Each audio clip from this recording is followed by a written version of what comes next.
ราะเธอหรือเปล่า The Innocent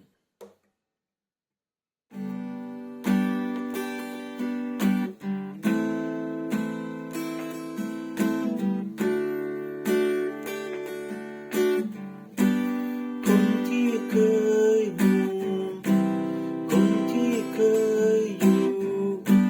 เคยคู่เคียงข้างเคยจริงใจให้ทุกอย่างคนที่เคยบอกคนที่เคยฝา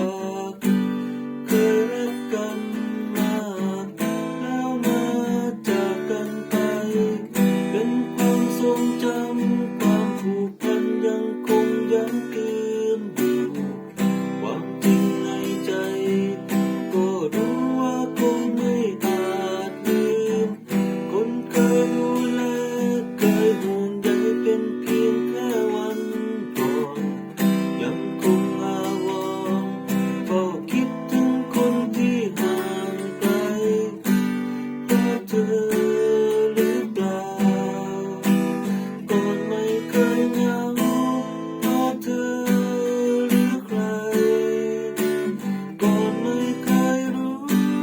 ใจกันจนวันที่เธอต้องไปฉันเคยสุขเพราะใคร